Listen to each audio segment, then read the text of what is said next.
Saint-Esprit. Amen. La grâce de Jésus, le Christ de notre Seigneur, l'amour de Dieu le Père et la communion de l'Esprit Saint soient toujours avec vous. Et avec votre esprit. Frères et sœurs, aujourd'hui l'Église nous invite à faire mémoire de Sainte Claire. Claire est une jeune italienne, disciple de Saint François d'Assise, qui a fondé au XIIe siècle les pauvres de Notre-Dame. Je ne sais pas si c'est comme ça qu'on les appelle, les Clarisses.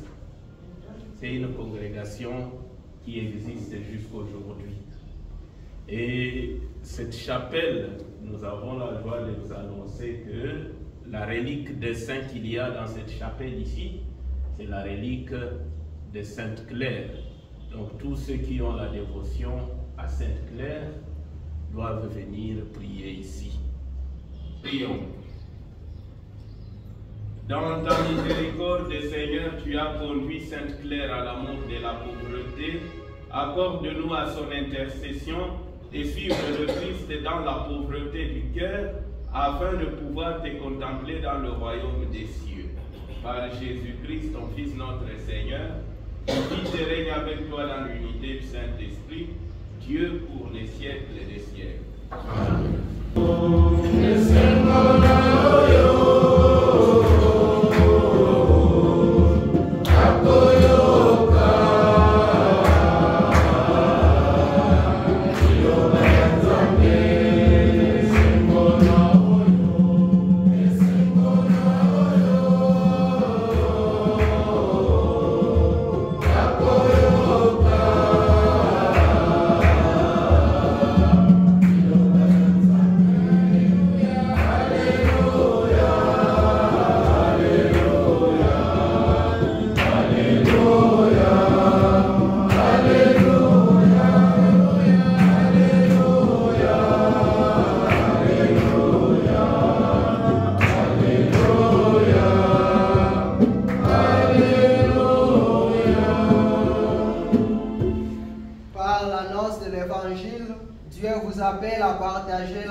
Le Seigneur soit avec vous et avec votre esprit. Évangile de Jésus-Christ selon saint Matthieu. Gloire à toi, Seigneur.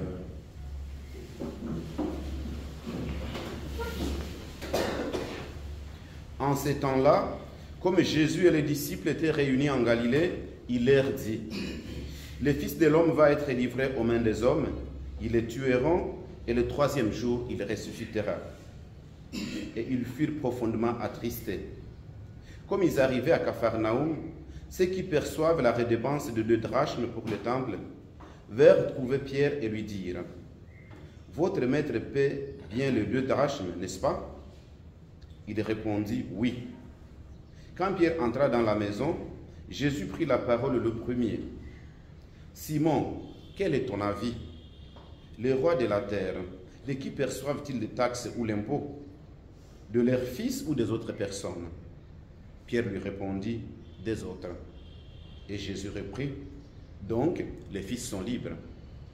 Mais pour ne pas scandaliser les gens, va donc jusqu'à la mer, jette la maçon et saisis le premier poisson qui mordra.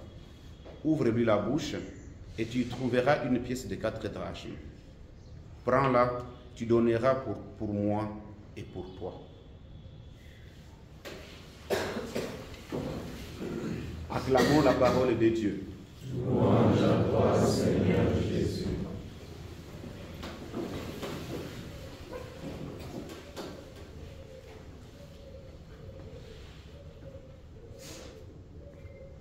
Frères et sœurs, shalom. Shalom. Shalom. Shalom. Dans l'histoire du peuple d'Israël, le bonheur a toujours été attaché au respect de la loi. Quand le juif respecte la loi, il vit dans le bonheur. Il bénéficie de la bénédiction de Dieu.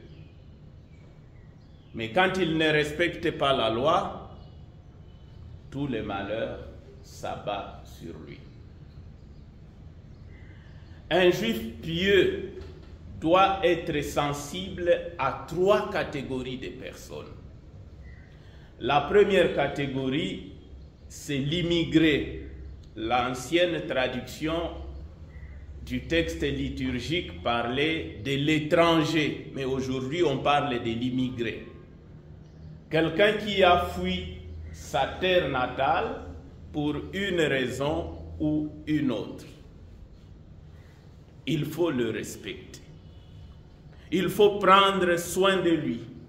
Il faut le protéger. Il faut être attentif à lui.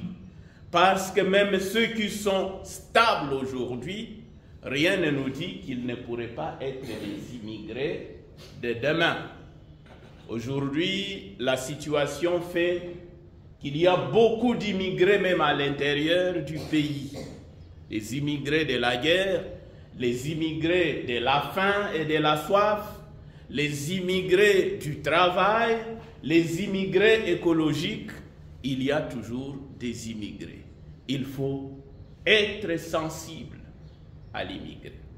La deuxième catégorie, c'est la veuve.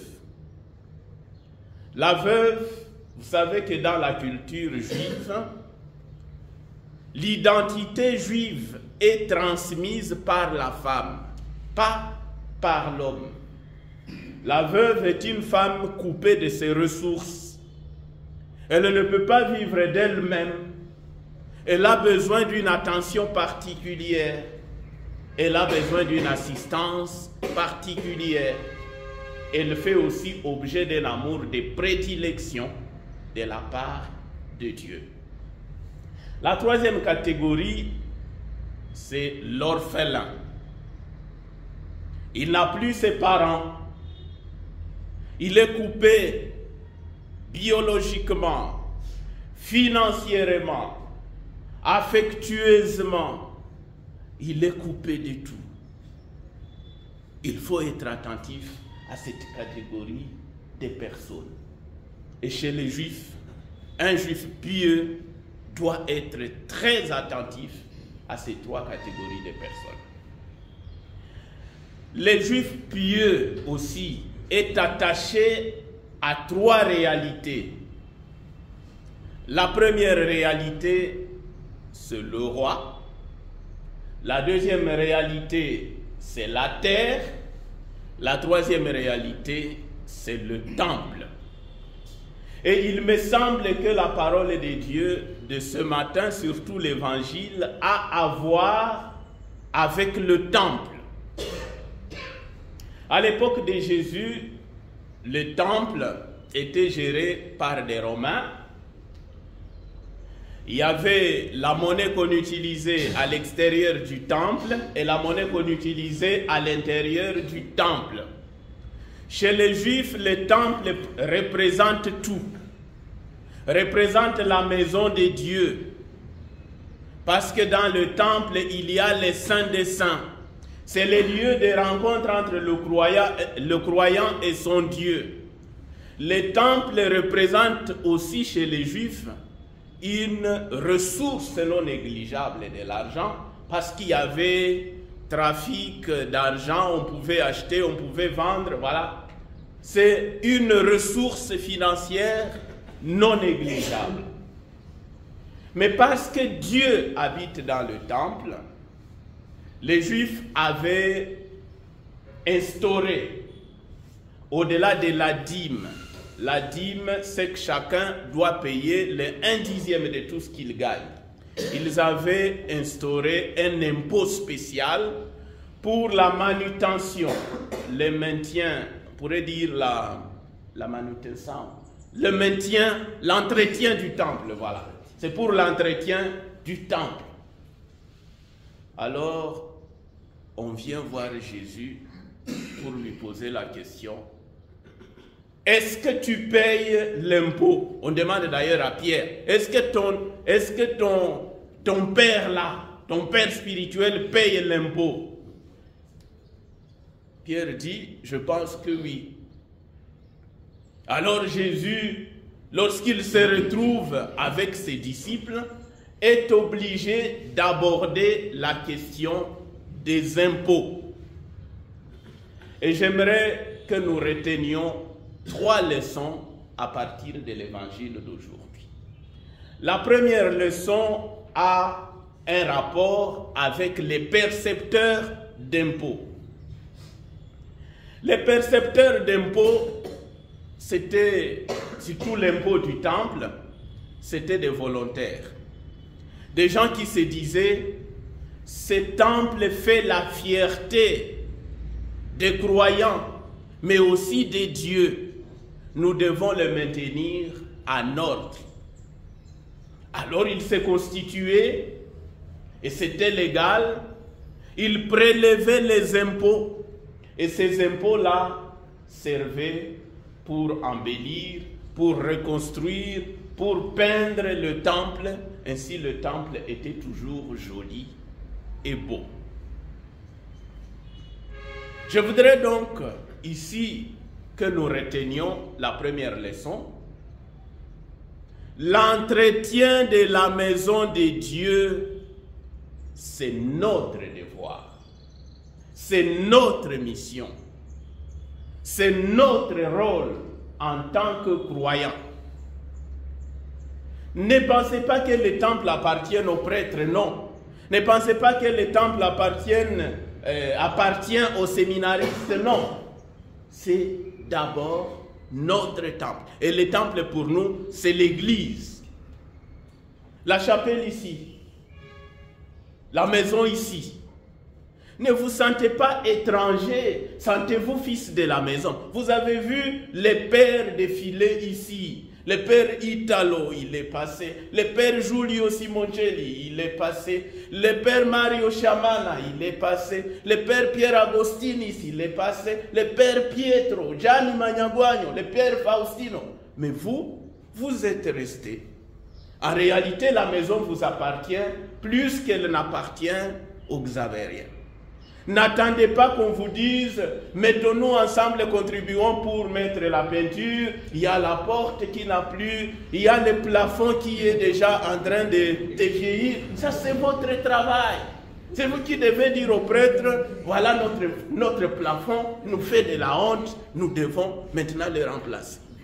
La relation du croyant vis-à-vis du temple. Il ne faut pas se sentir étranger ou penser que vous n'êtes pas concerné. C'est notre tâche. La deuxième leçon a un rapport avec Jésus. À l'époque, il y a une catégorie de gens qui étaient exemptés de payer l'impôt dans le temple. Il y avait les grands prêtres, il y avait les lévites et il y avait les rabbins.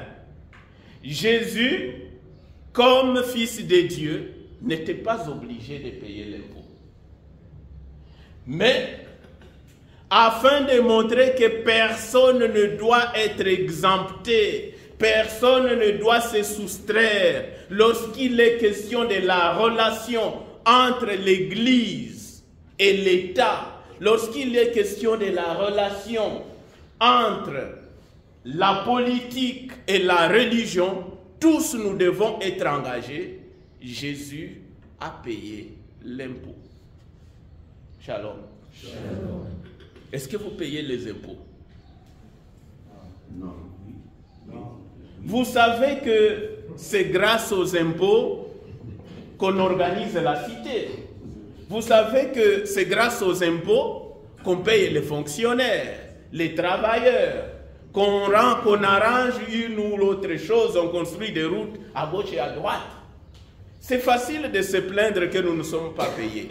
C'est facile de se plaindre que, voilà, l'État ne fait rien. Mais est-ce que je contribue à la vie de l'État? Est-ce que je paye les impôts? Et si je ne paye pas les impôts, où est-ce que l'État trouvera les salaires à me donner?